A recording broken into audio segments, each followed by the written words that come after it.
کیونکہ یہ بات معلوم ہو گئی کہ وہ اپنے ظاہر پر محمول نہیں ہے۔ بھئی جب بعض کی تخصیص ہو گئی ہے تو بعض افراد مراد ہو رہے ہیں اس سے، جبکہ وہ موضوع تھا کس کے لیے؟ شامل تھا کس کو؟ سب کو شامل تھا۔ اور جب بعض کو بعض مراد ہو رہے ہیں تو اس کا مطلب وہ اپنے ظاہر پر، اپنی حقیقت پر محمول نہیں ہو رہا ہے۔ وَهُوَ إِرَادَةُ الْكُلِّ، اس کا ظاہر اور اس کی حقیقت کیا ہے؟ کل کا مراد لینا، اور وہ اس پر محمول نہیں ہے۔ فعلما، تو یہ بھی جان لیا گیا، ان المراد البعض، کہ مراد بعض ہیں، اور بعض کا مراد ہونا بطریق المجاز، یہ بطریق مجاز ہے۔ کیوں؟ اس لیے کہ وہ تو شامل تھا سب کو، موضوع تھا سب کے لیے، اب بعض مراد ہو رہے ہیں تو سب معنی موضوع لہو میں مستعمل نہیں ہو رہا ہے اب وہ، تو اب بعض کا مراد لینا یہ بطریق مجاز ہے، کسی نہ کسی قرینہ اور کسی نہ کسی دلیل کی بنا پر ہے نا۔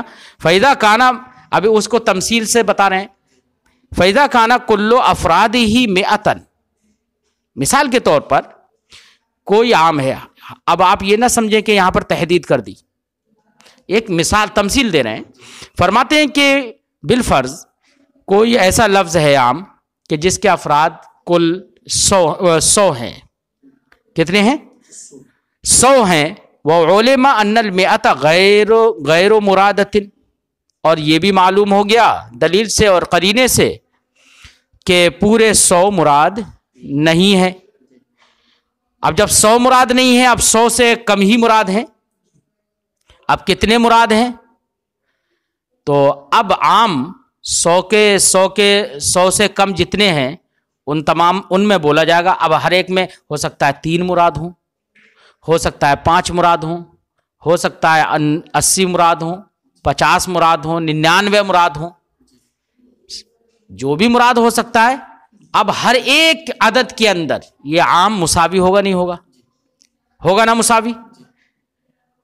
یا تو دلیل قائم ہو جائے کہ اتنے ہی مراد ہیں تو یہ ایک الگ بات ہے، اور جب تک تعین پر دلیل قائم نہیں ہو رہی ہے تو کسی ایک فرد معین کو مراد لینا یہ ترجیح بلا مرجح ہوگا۔ اس لیے اب 100 سے کم جتنے بھی افراد ہیں ان افراد میں سے ہر فرد کے اندر یہ عام مساوی ہوگا، ٹھیک ہے۔ وعلماء، یہ بھی جان لیا گیا، ان المئۃ غیر مرادۃ، کہ 100 مراد نہیں ہے۔ فکل واحد من الاعداد التي دون المئہ مساو فی ان اللفظ مجاز فیہ، تو ان اعداد میں سے ہر ایک عدد جو کہ 100 سے کم ہے، جو 100 سے کم ہے، ان میں سے ہر عدد مساو فی، اس سلسلے میں مساوی ہوگا ہر عدد کہ ان لفظ مجاز فی ہے، کہ لفظ اس میں مجاز ہے۔ فلا یثبت عدد معین منہا، تو ان اعداد میں سے کوئی بھی عدد معین ثابت نہیں ہوگا۔ کیوں؟ کوئی عدد معین اگر ثابت کریں تو خرابی کا لازم آئے گی۔ فرماتے ہیں لأنہ ترجیح من غیر مرجح، کیونکہ یہ ترجیح بغیر مرجح کے ہوگی۔ ہاں اگر مرجح ہو جائے تو ایک الگ بات ہے۔ ثم ذکر، تو اب اس سے یہ سمجھ میں آ گیا کہ عام سے جب بعض مراد ہیں تو بعض کا مراد لینا یہ علی وجہ المجاز ہے، علی طریق المجاز ہے، یہ معلوم ہو گیا نا۔ تو اب ایسی صورت میں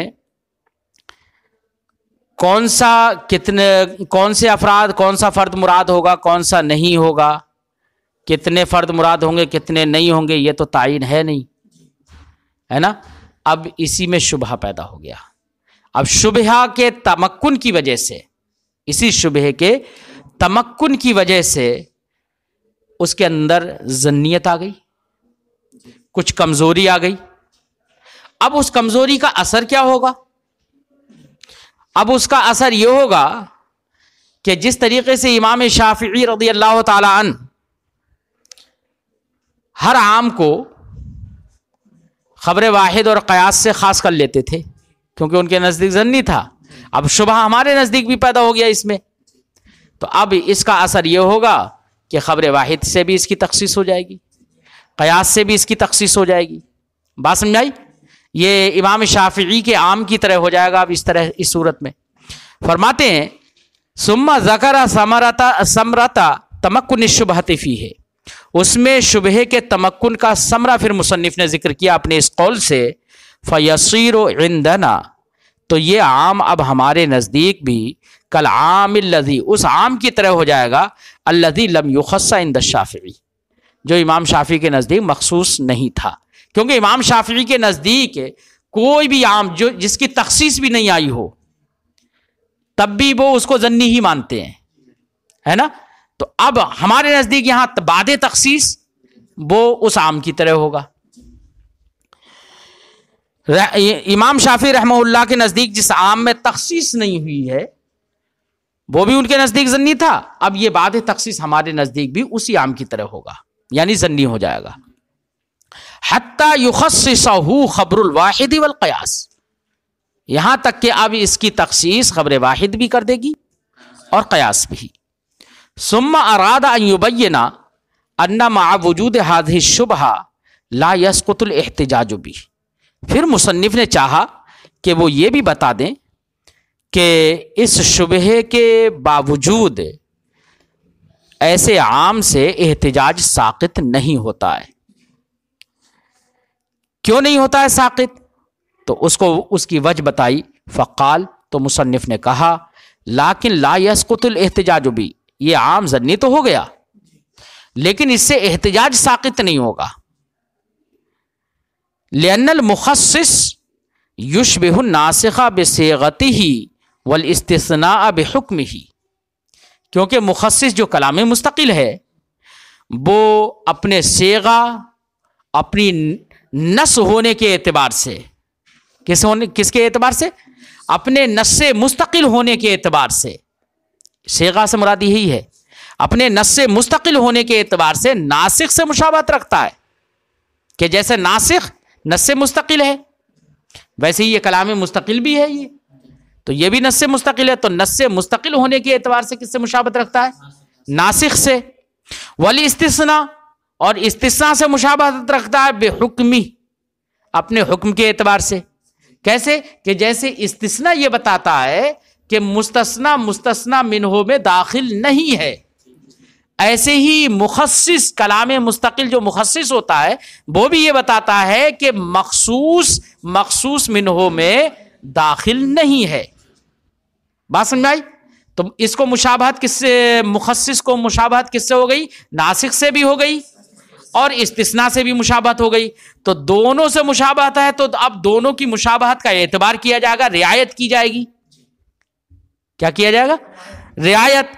فرماتے ہیں قلنا، جب یہ دونوں سے مشابہت رکھتا ہے تو ہم نے کہا، وہ فرماتے ہیں کہ استثناء سے مشابہت رکھتا ہے بحکم ہی، اپنے حکم کے اعتبار سے، لما قلنا، وجہ اس کی وہی ہے مشابہت کی جو ہم نے بیان کر دی ہے ماقبل میں، جو ابھی ہم نے ذکر کیا کہ جیسے استثناء یہ بتاتا ہے کہ مستثنی داخل نہیں ہے مستثنی منہ، ویسے مخصص بھی یہ بتاتا ہے کہ مخصوص منہ میں داخل نہیں ہے۔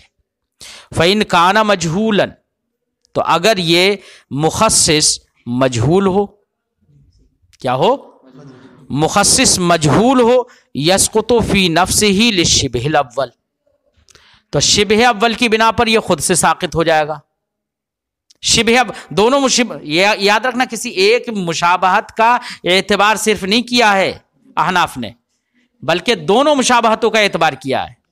تو اب عقل یہ کہے گی کہ جب ناسخ سے مشابہت ہے مستقل ہونے کی جہت سے، تو اب ناسخ سے مشابہت ہونے کی بنا پر یہ چونکہ کلام مستقل ہے، اس میں جہالت ہے، تو یہ خود ہی ساقط ہونا چاہیے۔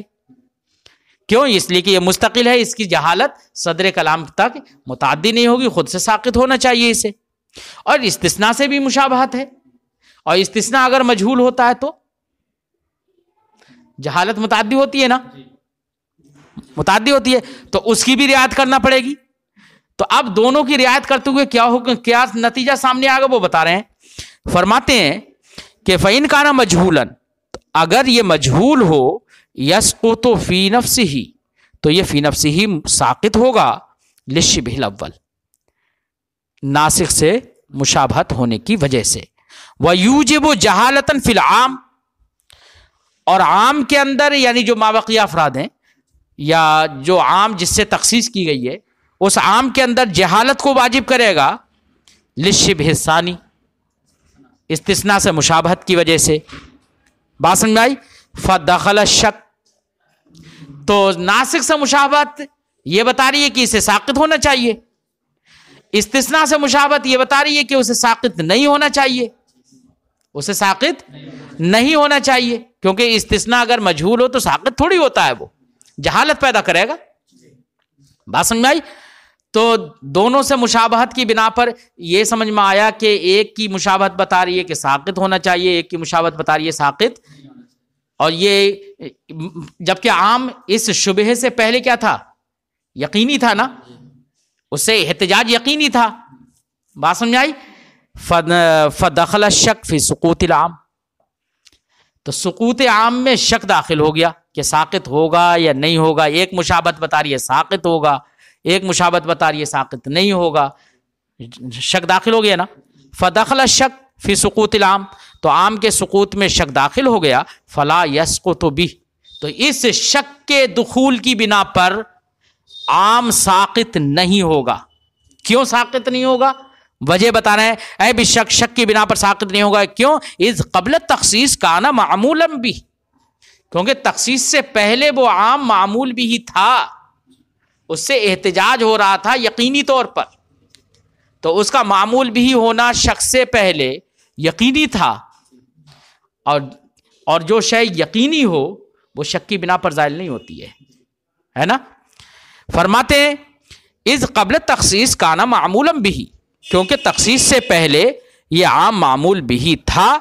فلما خصا دخل الشک، تو جب اس کی تخصیص کر لی گئی تو شک داخل ہوا. کس سلسلے میں؟ فی انہ حل بقی معمولا بھی ام بطلا، کہ اس سلسلے میں شک باقی ہوا، داخل ہوا کہ کیا اب یہ عام معمول بھی رہے گا یا معمول بھی نہیں رہے گا، یا معمول بھی ہونا اس کا باطل ہو جائے گا. فلا یبطل بالشک، تو اس کا معمول بھی ہونا یہ شک کی بنا پر باطل نہیں ہوگا. وَإِن كَانَ الْمُخَصِّص معلوماً، اور یہ تو اس صورت میں تھا جبکہ مخصص مجہول ہو. تو اب دیکھو شک کی بنا پر ساقط نہیں ہوا نا.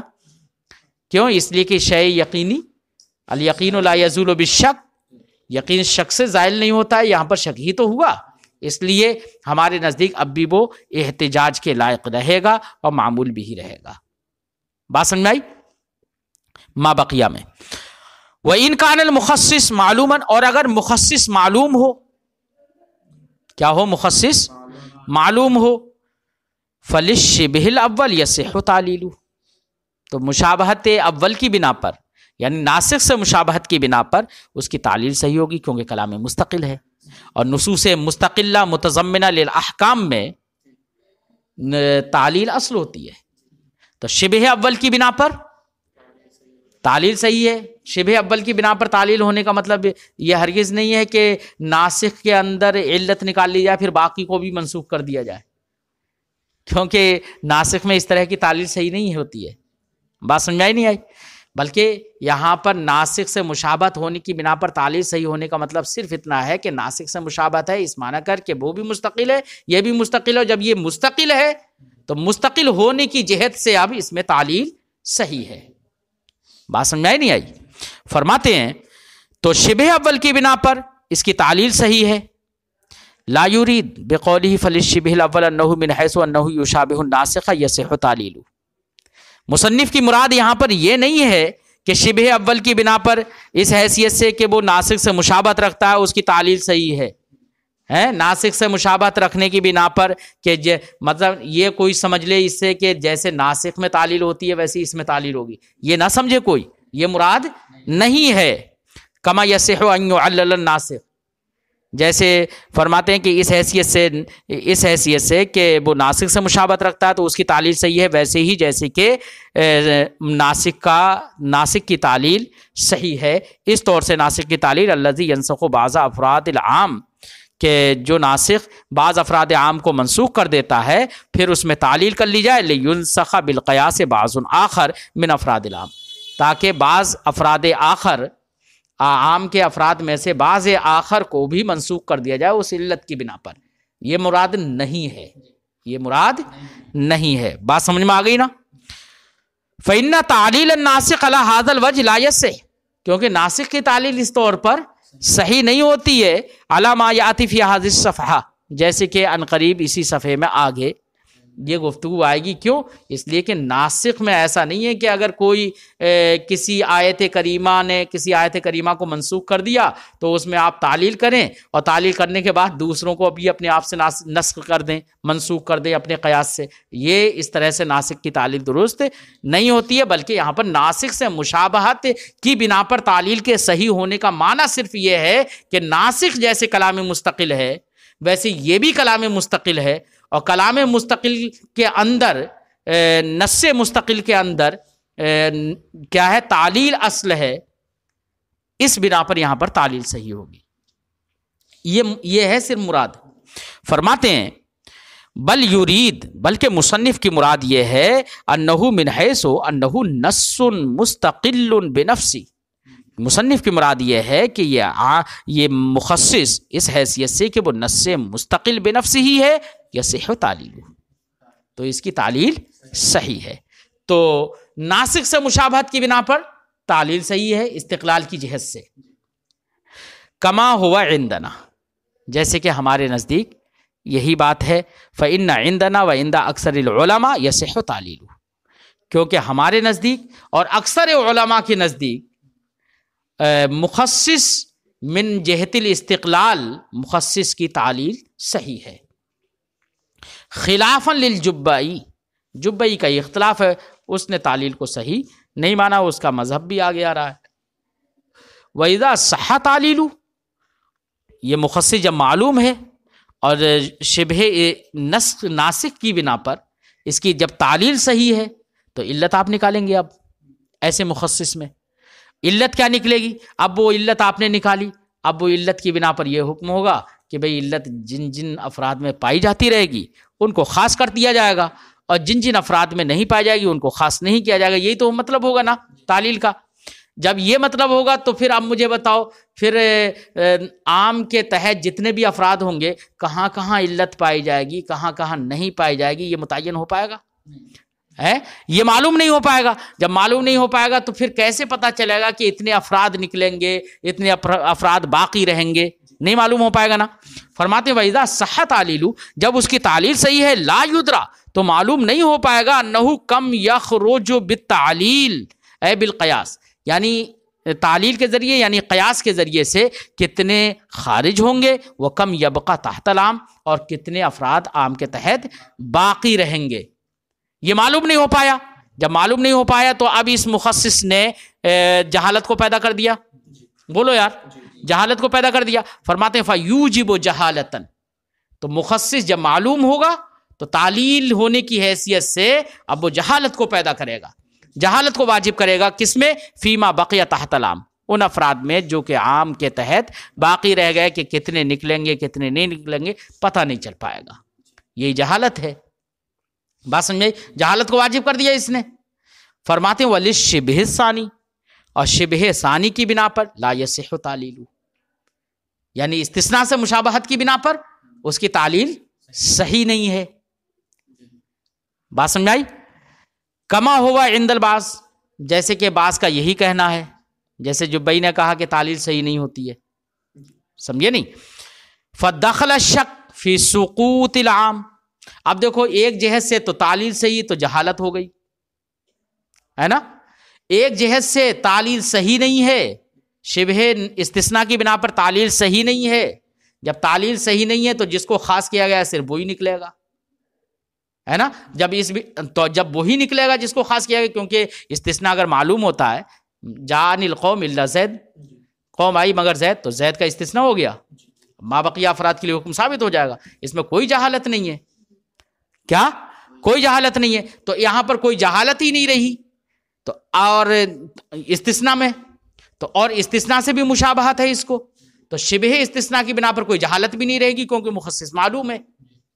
اب جب جہالت نہیں رہی تو سقوط، پہلے والی صورت شبہ نص کی بنا پر جہالت ہو رہی تھی، تو اس میں جہالت کا ہونا اس بات کی طرف مشعر ہے کہ عام ساقط ہو جائے. اور استثناء سے مشابہت ہے تو یہ مشابہت کی بنا پر یہ سمجھ میں آ رہا ہے کہ عام ساقط نہ ہو، تو اب ساقط ہوگا یا نہیں ہوگا، شک داخل ہو گیا نا۔ کب؟ مخصص اگر معلوم ہے، مخصص مجہول ہے تو اس کی گفتگو اس سے پہلے ہو چکی ہے، مخصص معلوم ہے تب بھی شک داخل ہو گیا ہے نا۔ کیا ہو گیا؟ شک داخل ہو گیا۔ فرماتے ہیں فدخل الشک، تو شک داخل ہو گیا فی سقوط العام، عام کے سقوط میں، فلا یسقط بھی، تو اس سے شبہ اس شک کی بنا پر وہ ساقط نہیں ہوگا، عام شبہ اس شک کی بنا پر ساقط نہیں ہوگا۔ اے بالشبہ ثانی وہو شبہ الاستثناء، یعنی شک داخل ہوا ہے شبہ ثانی کی بنا پر۔ بھئی شبہ اول کی بنا پر تو جہالت ہو رہی تھی، سمجھے نہیں؟ تو جہالت کی بنا پر یہ کہو، یا یہ کہو بالشبہ ثانی کا تعلق بھی میں ضمیر کا مرجع بتا دیا، تو یہ معنی ہوگا فلا یسقط بھی، شبہ ثانی کی بنا پر ساقط نہیں ہوگا، شبہ اول کی بنا پر ساقط ہو رہا تھا، ہے نا۔ یہ کہو وہو شبہ الاستثناء، وہ شبہ ثانی جو ہے شبہ استثناء ہے، من حیث ان المخصص یبین ان المخصوص غیر داخل فی حکم العام، اس حیثیت سے کہ مخصص یہ بتا دیتا ہے کہ مخصوص حکم عام میں داخل نہیں ہے، فلہذا الشبہ لا یصح تعلیل، تو اس شبہ کی بنا پر اس کی تعلیل صحیح نہیں ہے، کما ہوا مذہب الجبئی، جیسے کہ جبئی کا یہی مذہب ہے کہ تعلیل درست نہیں مانتا۔ کما لا یصح تعلیل المستثنیٰ، جیسے کہ مستثنیٰ کی تعلیل صحیح نہیں ہے، ویسے ہی یہاں پر مخصص کی بھی تعلیل صحیح نہیں ہوگی، ٹھیک ہے۔ وَإِخْرَاجُ الْبَعْضِ الْآخَرِ بِطَرِيقِ الْقِيَاسِ، ایسے ہی بعض آخر کو نکالنا بطریق قیاس یہ صحیح نہیں ہوگا۔ یہ اخراج البعض جو ہے تعلیل المستثنیٰ پر عطف ہے، یعنی جس طریقے سے مستثنیٰ کی تعلیل صحیح نہیں ہے، تو جس طریقے سے مستثنیٰ معلوم ہوتا ہے تو وہاں پر تعلیل صحیح نہیں ہوتی ہے، تو بعض آخر کو قیاس سے نہیں نکالا جا سکتا، ہے نا۔ ایسی یہاں پر بھی تعلیل درست نہیں ہے، تو یہاں پر بھی بعض آخر کو قیاس سے خارج نہیں کیا جا سکتا۔ بات سمجھ میں آ گئی نا؟ جیسے کہ استثناء کی تعلیل صحیح نہیں ہے اور بعض آخر کو بطریق قیاس نکالنا صحیح نہیں ہے، ایسے یہاں پر بھی یہی حکم ہوگا کہ بعض آخر کو قیاس کے ذریعے سے نہیں نکالنا صحیح ہوگا۔ فمن حیث انہ یصح تعلیل، تو اس حیثیت سے کہ اس کی تعلیل صحیح ہے، یسیر الباقی تحت العام مجہولا، تو ما بقیہ افراد جو ہوں گے وہ عام کے تحت مجہول ہو جائیں گے، فلا یبقى العام حجتاً، تو اس حیثیت سے عام حجت نہیں رہے گا۔ ومن حیث لا یصح تعلیل، اور اس حیثیت سے دیکھا جائے کہ اس کی تعلیل صحیح نہیں ہے، یبقى العام حجتاً، تو عام اس حیثیت سے حجت رہے گا۔ وقد کان قبل التخصیص حجتاً، اور تخصیص سے پہلے وہ حجت تھا، فوقع الشک فی بطلانی، تو اس کے سقوط اور عدم سقوط میں شک داخل ہو گیا۔ بطلان سے مراد کیا ہے؟ وہی سقوط اور عدم سقوط، تو سقوط اور عدم سقوط میں شک داخل ہو گیا، یا اس کے باطل ہونے میں پہلے یقینی تھا، معمول بھی تھا پہلے تخصیص سے پہلے، اب بعد تخصیص اس کے بطلان میں، اس کے عام کے حجت ہونے کے بطلان میں شک داخل ہو گیا، فلا یبطل بالشک، تو اب یہ شک کی بنا پر باطل نہیں ہوگا۔ ھذا ما قالوا، یہی بات ہے جو ہمارے علماء نے کہی ہے۔ لہذا جب شک داخل ہو گیا اور شک کی بنا پر یقینی شے زائل نہیں ہوتی ہے، تو اب عام کا حجت ہونا یہ ساقط نہیں ہوگا، عام لائق احتجاج اب بھی رہے گا۔ بات سمجھ میں آئی؟ تو دونوں باتیں ہو گئیں، کیا کہ اگر مخصص مجہول ہو تب بھی بتا دیا کہ وہاں پر بھی شک داخل ہو رہا ہے، اور مخصص معلوم ہو تب بھی بتا دیا کہ شک داخل ہو رہا ہے، اور شک کی بنا پر یقینی شے زائل نہیں ہوتی ہے، اس لیے یہاں پر عام کا لائق احتجاج ہونا یہ ساقط نہیں ہوگا۔ اس لیے ہم نے کہا کہ عام بعد تخصیص بھی قابل احتجاج رہے گا۔ بات سمجھ آئی؟ ہاں، قابل احتجاج رہے گا، لیکن چونکہ ظنی ہو گیا، کیا ہو گیا؟ اس لیے اب اس کی تخصیص اس طریقے سے، یعنی خبر واحد سے بھی ہو سکتی ہے اور قیاس سے بھی ہو سکتی ہے۔ بات سمجھ میں آئی؟ آج کی گفتگو یہیں پر ختم کرتے ہیں. وہ یرد علیہ سے ایک اعتراض ہے، اور آگے کی گفتگو جو آئے گی انشاءاللہ اس کو آئندہ سبق میں پیش کریں گے.